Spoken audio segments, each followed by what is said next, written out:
Hello all. இன்னைக்கு இந்த வீடியோல நம்ம என்ன பார்க்க போறோம் அப்படின்னா, பிரின்சிபல் ஆஃப் சூப்பர் பொசிஷன்னா என்ன? அதுக்கப்புறம் சிஸ்டம்ஸ் ஆஃப் சார்ஜஸ் இது 2க்கு நடுவுல இருக்கிற வித்தியாசம் என்ன? அதாவது ஃபோர்ஸ்னா என்ன? அது கூட சேர்த்து எலக்ட்ரிக் ஃபீல்ட்னா என்ன? இதுதான் வந்து நம்ம டீட்டெயிலா டிஸ்கஸ் பண்ண போறோம். போன வீடியோல நாம என்ன பார்த்திருந்தோம் அப்படின்னா, ஃபோர்ஸ்னா என்ன? கூலும்ஸ் லா வந்து அந்த இதுல எப்படி அப்ளை பண்றோம்? எலக்ட்ரோஸ்டாட்டிக் ஃபோர்ஸ் அதாவது இந்த சாப்டர பொறுத்தவரைக்கும் எலக்ட்ரோஸ்டாட்டிக் ஃபோர்ஸ்னா என்ன? அதோட ஃபார்முலாஸ் என்ன? இது எல்லாமே வந்து ஒரு டீட்டெயில்டா வந்து நம்ம டிஸ்கஸ் பண்ணியிருந்தோம். பிளஸ் நீட்டோட கான்செப்ட்ஸையும் கொஞ்சம் கொஞ்சமா டிஸ்கஸ் பண்ணியிருந்தோம். இப்ப இந்த வீடியோல நம்ம என்ன பார்க்க போறோம் அப்படின்னா, உங்களுக்கு பிரின்சிபல் ஆஃப் சூப்பர் பொசிஷன்னா என்ன? அது கூட சேர்த்து சிஸ்டம்ஸ் ஆஃப் சார்ஜஸ்னா என்ன? இதுக்கு 2க்கும் இருக்கிற டிஃபரன்ஸ் என்ன? இதத்தான் வந்து டீட்டெயில்டா பார்க்க போறோம். ரைட். ஸோ இப்போ பிரின்சிபல் ஆஃப் சூப்பர் பொசிஷன்னா இங்க நம்ம என்ன கால்குலேட் பண்ணுவோம் அப்படின்னா, நல்லா பார்த்துக்கோங்க. ஃபோர்ஸ்.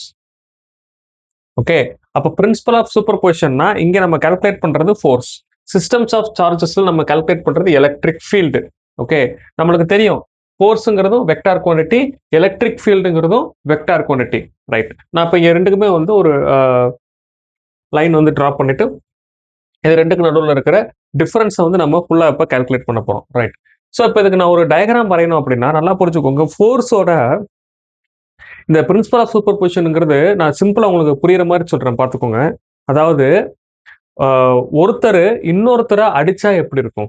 அதாவது இப்ப நான் இங்க நிக்கிறேன் அப்படின்னா, என்ன வந்து ஒரு 7, 8 பேர் சேர்ந்து என்னைய அடிச்சாங்கன்னா, ஒவ்வொருத்தரும் வந்து எவ்வளோ அடி அடிச்சிருப்பாங்க? இப்ப வந்து நான் இங்க நிக்கிறேன் அப்படின்னா, ஏங்கிற ஒருத்தர் வந்து என்ன அடிக்கிறாரு, பிங்கிற ஒருத்தர் என்ன அடிக்கிறாரு, சிங்கிற ஒருத்தர் என்ன அடிக்கிறாரு அப்படின்னா, ஏ வந்து எவ்வளோ அடி என்னைய அடிச்சிருப்பாரு? அதே மாரி பி எவ்வளோ அடி என்னைய அடிச்சிருப்பாரு? சி எவ்வளோ அடி என்னைய அடிச்சிருப்பாரு? இதெல்லாமே நம்ம கால்குலேட் பண்ணும்போது, டோட்டலா நான் எவ்வளோ அடி வாங்கினேன்றது வந்து தெரிஞ்சிரும். அதே மாரி தான் இங்கேயும். அப்ப ஒருத்தர் இன்னொருத்தர் மேல குடுக்குற ஃபோர்ஸ வந்து கால்குலேட் பண்ணால், அதுக்கு பேர் வந்து சூப்பர் பொசிஷன்னு பேரு.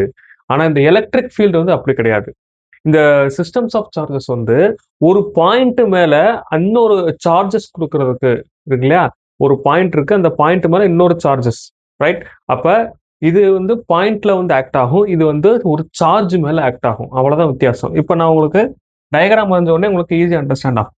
இப்ப எனக்கு இங்க ஒரு சார்ஜ் இருக்கு. இந்த சார்ஜ் வந்து பிளஸ் கியூ சார்ஜ்ன்னு சொல்றேன். ரைட்? இந்த சார்ஜ் வந்து நான் வந்து 1 சார்ஜ் வந்து 1 இது. ஓகே. அப்ப இங்க ஒரு சார்ஜ் இருக்கு. இது வந்து Q2. இங்க ஒரு சார்ஜ் இருக்கு. இது வந்து Q3. இங்க ஒரு சார்ஜ் இருக்கு. இது வந்து Q4. இங்க ஒரு சார்ஜ் இருக்கு. இது வந்து Q5. அப்ப டோட்டலா வந்து எனக்கு 5 சார்ஜஸ் இருக்கு. ரைட்? அப்ப இந்த 5 சார்ஜஸ்க்கு நடுவுல இருக்கிற டிஸ்டன்ஸ் எனக்கு என்னவா இருக்கும் அப்படின்னா, அதாவது சார்ஜ் 1ல இருந்து சார்ஜ் 2க்கு இருக்கிற டிஸ்டன்ஸ் நம்ம ஆல்ரெடி பார்த்திருக்கோம். R12ன்னு பேரு.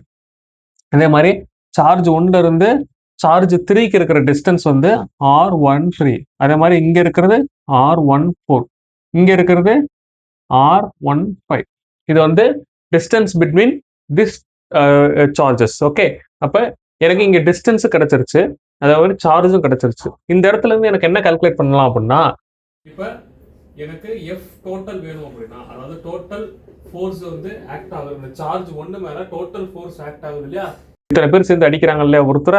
அப்ப இவரு எவ்வளவு அடி வாங்கியிருப்பாரு? டோட்டலா எவ்வளவு அடி வாங்கியிருப்பாரு அப்படின்னா, அது வந்து F12, F13 plus F14 up to பேர் வந்து அவர் அடிச்சாங்க. அப் டு F1N வரைக்கும் வந்து அவர அடிச்சிருப்பாங்கன்னு வச்சுக்கலாம். ஓகே. இங்க வந்து நான் வந்து ஸ்பெசிஃபையா பண்ணல. ஒரு 5 சார்ஜ், 6 சார்ஜ்லாம் வந்து நான் ஸ்பெசிஃபையா பண்ணல. ஓகே. அப்ப எனக்கு F12, F13, F14 அது மாரி வந்து எனக்கு எத்தனை பேர் அடிச்சாங்கன்றத நாம சேர்த்து பண்ணோம் அப்படின்னா, எனக்கு வந்து அவரு எத்தனை அடி வாங்கினாருன்றத வந்து நமக்கு டீட்டெயிலா தெரியும். ரைட். அப்ப இந்த இடத்துல F12 இதோட ஃபார்முலா என்ன? ஆக்சுவலா வந்து நம்ம கூலும்ஸ் லாவுல அந்த வெக்டர் ஃபார்ம் இருக்கு இல்லையா? அந்த இதுலயே வந்து நம்ம படிச்சிருந்திருப்போம். F12 வெக்டார்னா என்ன அப்படின்னு. அப்ப F12 வெக்டார்னா நமக்கு தெரியும். F ஓட ஃபார்முலா வந்து 1/4 பை எப்சிலான் நாட். நெக்ஸ்ட் இதுல இருந்து 2 சார்ஜ். அப்ப Q1க்கும் Q2க்கும் Q1க்கும் Q2க்கும் நடுவுல இருக்கிற அந்த ஃபோர்ஸ். அப்ப Q2 டிவைடட் பை இதுக்கு 2க்கு நடுவுல இருக்கிற அந்த டிஸ்டன்ஸ். அது வந்து R12 ஸ்கொயர். ஓகே. அப்ப இது வந்து வெக்டர் ஃபார்ம் இல்லையா? வெக்டர் ஃபார்ம்னா நம்ம we need to place R cap 1. Okay. இது வந்து நம்ம வெக்டார் அந்த கூலும்ஸ் லா இன் வெக்டார் ஃபார்ம்லயே வந்து இது நம்ம டீடைல்டா படிச்சிருக்கோம். நீங்க இன் கேஸ் உங்களுக்கு தெரியல அப்படின்னா, நீங்க கூலும்ஸ் லா இன் வெக்டார் ஃபார்ம்ல வந்து நீங்க படிச்சுக்கோங்க. நெக்ஸ்ட் F13 என்னவா இருக்கும்? அதே மாதிரி தான் 1/4 pi epsilon naught Q1. அப்ப இந்த இடத்துல இருக்கிறது எனக்கு இன்னொரு சார்ஜ் இல்லையா? அப்ப Q3 இங்கேக்கு இருக்கிறது எனக்கு Q3 divided by R13 square R cap 13. Okay, இதே மாதிரி நீங்க எத்தனை இதுக்கு போடலாம்? n நம்பர் ஆஃப் சார்ஜஸ் வரைக்கும் இங்க போட முடியும், ரைட்? இப்ப இதுல எனக்கு டோட்டலா நான் கால்குலேட் பண்ணா எனக்கு என்ன வரும்? Total F total vector which is equal to, அப்படி நீங்க எல்லாத்தையும் சேர்த்து ஆட் பண்ண வேண்டியதான். ஆட் பண்ணா எனக்கு இங்க பாருங்களேன், இங்க வந்து 1/4 pi epsilon 1/4 pi epsilon naught இது வந்து எல்லா இடத்துலயும் காமனா தான் வரும். அதனால நான் வந்து 1/4 pi epsilon naught நான் காமனா எடுத்துக்கிட்டேன் அப்படின்னா, இந்த டேர்ம் வந்து நான் காமனா எடுத்துக்கிட்டேன்னா ரிமைனிங் எனக்கு என்ன இருக்கும்? Q1 Q2 R12 square R cap 12 plus Q1 by R13 square R cap up to உங்களுக்கு எத்தனை சார்ஜஸ் இருக்கு? n சார்ஜஸ் இருக்கு அப்படின்னா பிளஸ் n. நீங்க டீடைலா எழுதணும். Q1 Qn டிவைட் பை அந்த மாதிரி எழுதணும். ஓகே, எனக்கு இடம் இல்லைன்றனால நான் அப்படியே டைரக்டா போட்டேன். இங்கேயும் வந்து பாத்தீங்க அப்படின்னா Q1 எல்லாம் காமனா இருக்கு இல்லையா? அப்ப இந்த Q1 நான் வெளியே எடுத்துட்டேன் அப்படின்னா F total which is equal to Q1 divided by 4 pi epsilon naught. உள்ள டேர்ம் இருக்கும், என்னென்ன ரிமைனிங்ஸ் இருக்கும் அப்படின்னு பாத்தீங்கன்னா Q2 இருக்கும், Q2 by R12 square R cap 12 plus Q3 divided by R square 13 cap 13 up to உங்களுக்கு n டேர்ம்ஸ் வரைக்கும் போகும். எல்லாரும் பண்ற மிஸ்டேக் என்னன்னு கேட்டீங்க அப்படின்னா, நாங்க இந்த கரெக்ஷன்ஸ் எல்லாம் பார்த்திருக்கேன். அதாவது என்னன்னா R12 போட்டுருவாங்க, ரைட்? இப்படி போட்டீங்கன்னா தப்பு. ஆக்சுவலா என்ன வரணும்? R12, அதாவது கீழே வந்து தெரியற மாதிரி போட்டா மட்டும்தான் உங்களுக்கு கரெக்ட். இது மாதிரி போட்டீங்கன்னா தப்பு. இது மாதிரி போட்டுறாதீங்க. போட்டீங்கன்னா R12 இது மாதிரி மட்டும்தான் போடணும், ரைட்? சோ இப்ப இதுல இருந்து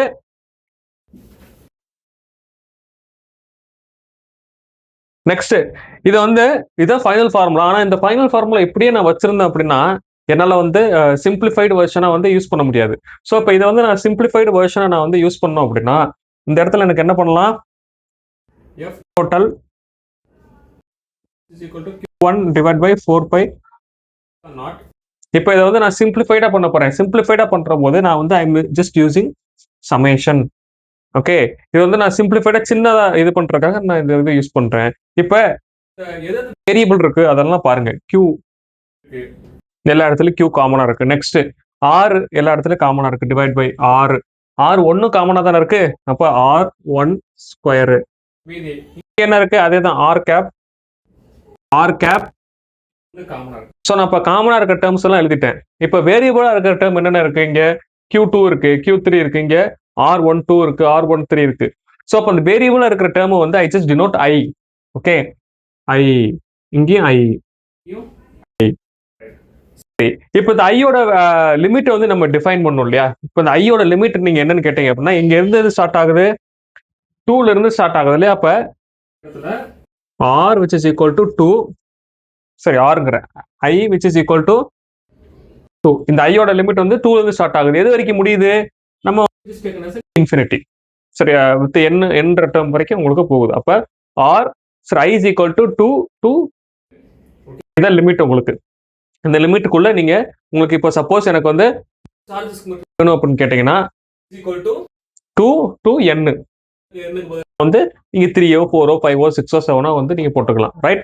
அப்ப இந்த இடத்துல நான் என்ன கால்குலேட் பண்ணேன்? பிரின்சிபல் ஆஃப் சூப்பர் பொசிஷனுக்கு நான் கால்குலேட் பண்ணது ஃபோர்ஸ், ரைட்? இப்ப இதே தான் நான் வந்து நெக்ஸ்ட் இன்னொன்னுக்கு போக போறேன், சிஸ்டம்ஸ் ஆஃப் சார்ஜஸ். இந்த சிஸ்டம்ஸ் ஆஃப் சார்ஜஸ்க்கு இங்க அதே தான், இங்க ஒரு பாயிண்ட் இருக்க போகுது. ஆனா அந்த இடத்துல இருந்தது எனக்கு இந்த இடத்துல இருந்தது எனக்கு சார்ஜ், சென்டர்ல சார்ஜ், இந்த சார்ஜும் இந்த சார்ஜுக்கு நடுவுல இருக்க ஃபோர்ஸ் கால்குலேட் பண்ணணும். ஆனா இங்க அப்படி கிடையாது. பாயிண்ட் P ன்னு வச்சு அப்படின்னா இங்க ஒரு சார்ஜ் இருக்கு, ஒன்றரை சார்ஜ் இருக்கு. இங்க இருக்கிற சார்ஜ் வந்து Q2, இங்க இருக்கிற சார்ஜ் வந்து Q3, இங்க இருக்கிற சார்ஜ் வந்து Q4. அப்ப இது மாதிரி ஒரு 4 சார்ஜஸ் இருக்கு. நம்மளுக்கு தெரியும், அதாவது 2 சார்ஜுக்கு நடுவுல இருக்கிற டிஸ்டன்ஸ் தான் வந்து R12, ரைட்? அப்ப இந்த பாயிண்ட்டுக்கு இதுக்கும் நடுவுல இருக்கிற டிஸ்டன்ஸ் வந்து நம்ம என்ன எடுத்துக்கலாம் அப்படின்னா R1 எடுத்துக்கலாம். அதாவது பாயிண்ட் P ல இருந்து போகுது இல்லையா? இந்த பாயிண்ட் Pல இருந்து போகுது. அப்ப R1P, அப்ப இது வந்து R2P, அப்ப இது R3P, இது R4P, ரைட்? நமக்கு தெரியும் ரெண்டு சார்ஜஸ்க்கு நடுவில் இருக்கிற டிஸ்டன்ஸ் தான் வந்து உங்களுக்கு இந்த இடத்துல வருது R12. அப்ப இங்க இருந்து கால்குலேட் பண்ணீங்கன்னா Q2ல இருந்து Q3 போகும்போது R23ன்னு தெரியும், ரைட்? அப்ப பாயிண்ட்ல இருந்து Q1க்கு போச்சு அப்படின்னா அது வந்து R1P. ஓகே, நெக்ஸ்ட் இதுல இருந்து அடுத்தது நம்ம எலக்ட்ரிக் ஃபீல்டு கால்குலேட் பண்ணுவோம். உங்களுக்கு எலக்ட்ரிக் ஃபீல்டு ஃபார்முலா என்ன? E vector which is equal to 1 by 4 pi epsilon naught Q by R square into R cap. இது வந்து உங்களுக்கு எலக்ட்ரிக் ஃபீல்டோட ஃபார்முலா. எலக்ட்ரிக் ஃபீல்ட்னா ஒரே ஒரு சார்ஜ் தான் வரும், ரைட்? இதே வந்து உங்களுக்கு ஃபோர்ஸ்னா ரெண்டு சார்ஜஸ் வரும். யாராவது வந்து நம்ம கூட சண்டைக்கு வந்தா மட்டும் தான் சண்டைக்கு போவோம். சண்டைக்கு போனா அந்த இடத்துல ஃபோர்ஸ் இருக்கும், ரைட்? ஃபோர்ஸ் வந்து ரெண்டு சார்ஜ் தான் இருக்கும். எலக்ட்ரிக் ஃபீல்ட் வந்து ஒரே சார்ஜ் தான் இருக்கும். ஓகே, இப்போ இந்த இடத்துல எனக்கு E1 கால்குலேட் பண்ணோம் அப்படின்னா E1, ஓகே, அதாவது எலக்ட்ரிக் ஃபீல்ட் ஆஃப் ஃபர்ஸ்ட், அதாவது 1ல இருந்து இது வரைக்கும் இருக்கிறது, பாயிண்ட்ல இருந்து அது வரைக்கும் இருக்கிறது, which is equal to 1 by 4 pi epsilon naught 1 divided by R1P square R cap 1P. Okay, இது வந்து நான் எலக்ட்ரிக் ஃபீல்டோட அப்படியே எழுதியிருக்கேன். நெக்ஸ்ட் இது எனக்கு 2 வேணும் அப்படின்னா same 1 by 5 epsilon naught 2 divided by R2P square R cap 2P.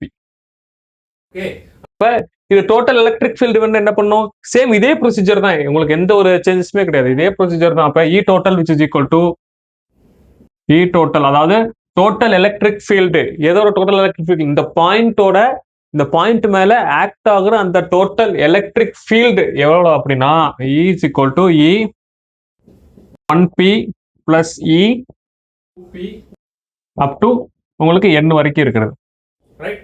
அப்ப இதை நம்ம இன்னும் தெளிவா எடுத்து எழுதுவோமே. Total vector which is equal to E1P உங்களுக்கு என்னது 1 by 4 pi epsilon naught, அதாவது இந்த 1 by 4 pi epsilon naught எல்லா இடத்துல காமனா வரதுனால நான் வெளியே எடுத்துட்டேன், ரைட்? இப்போ வெளியே எடுத்துட்டா எனக்கு உள்ள என்ன இருக்கும்?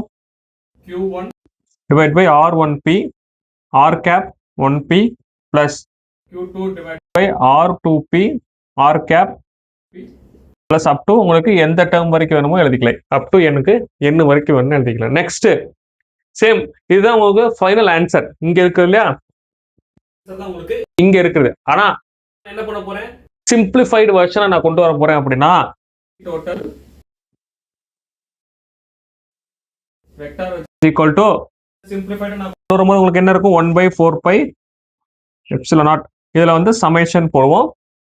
சமேஷன் போடும்போது இந்த இடத்துல உங்களுக்கு Q1 இருக்கு இல்லையா, அதாவது எந்த டேர்ம் காமனா இருக்கோ அதெல்லாம் எழுதிடுறது. Q which is equal to Q divided by 1 R cap, இங்க ஸ்கொயர் இல்லையா, R cap 1. அப்ப இந்த இடத்துல வேரியபிள் என்னென்ன இது இருக்கு? 1 இருக்கு, 2 இருக்கு, அந்த பக்கம் போனா 3 4 5 இருக்கும். அதே மாதிரி இங்க P வந்து காமனா இருக்கு இல்லையா, அப்ப நான் P வந்து காமன் எழுதிக்கிறேன். Okay okay, right. அப்ப இந்த இடத்துல என்ன பண்ணும்? இதே மாதிரி தான் இங்க I சப்ஸ்டிட் பண்ணணும்ல, அதே மாதிரி இங்க I சப்ஸ்டிட் பண்ணீங்கன்னா I அப்ப QI divide by R square IP, இங்க R cap IP. ஐயோட லிமிட் என்னதுங்க?